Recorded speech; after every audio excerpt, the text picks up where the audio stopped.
When Apple announced the iPhone 8 and 8 Plus, it moved away from using metal for the back of its phones in favor of alglass construction. The company promised that this would have no impact on device strength, claiming its metal backs were more resilient than ever.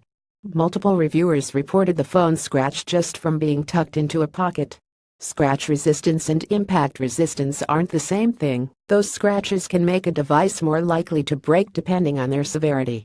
Now, there's additional evidence the iPhone 8 and 8 Plus may not be as strong as what Apple claimed. Third-party warranty company SquareTrade has tested the iPhone 8 and 8 Plus directly against the Galaxy Note 8. SquareTrade tested all three devices in a variety of tests, including side drops, back-down drops, face-down drops, a shot test that simulates a phone flying off the roof of a car, a water resistance test, bendability test, and a repairability test. The chart above shows Apple's scores relative to Samsung's Note 8, but there are some distinctions between the two. The Galaxy Note 8 suffered much less damage than the iPhones in SquareTrade's face drop test, but the test broke the device, rendering it inoperable.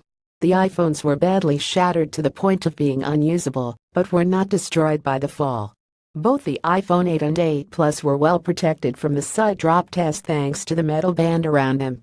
But the backdrop test was a disaster for both the larger iPhone Plus and the Note 8.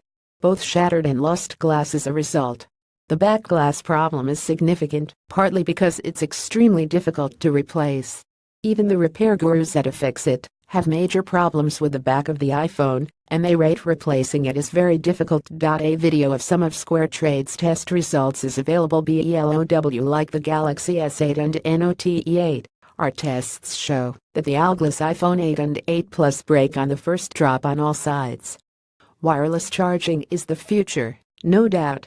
But it seems that Apple and Samsung have made a choice to sacrifice durability in the name of innovation, said Jason Siciliano, Vice President Global Creative Director at SquareTrade.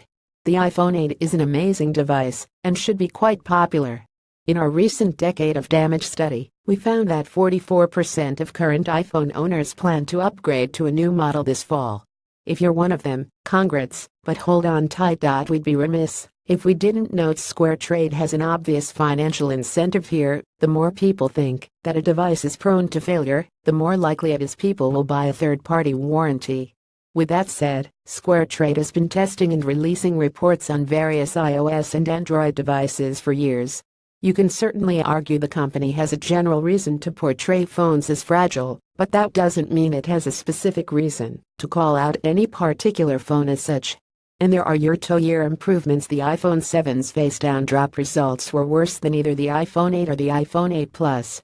It doesn't exactly strain credulity to imagine a glass back is more prone to damage than a metal one, particularly given the way smartphone vendors have continually offset improvements to Gorilla Glass by making the screens themselves thinner and thinner. If a new iteration of a technology is 20% stronger at the same thickness than the prior version, and you promptly make the screen thinner, you've offset much of the improved durability you might have otherwise gained. Apple's decision to raise the price of screen repairs also ensures the same service will generate more profit. Luckily, there's a way to substantially prevent many of these issues. Get a decent case, with or without a screen protector, depending on your personal preferences.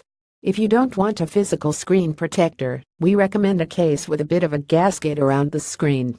This cushions the device from drops and helps prevent the screen from actually coming into contact with the ground if you drop the phone.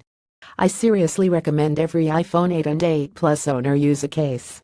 According to PC Mag, the glass back on the iPhone 8 and 8 Plus isn't protected under Apple screen repair fee. That means you'll pay $100 for a replacement under AppleCare, and a jaw-dropping $349 for the iPhone 8 and $399 for the iPhone 8 Plus, if you break it.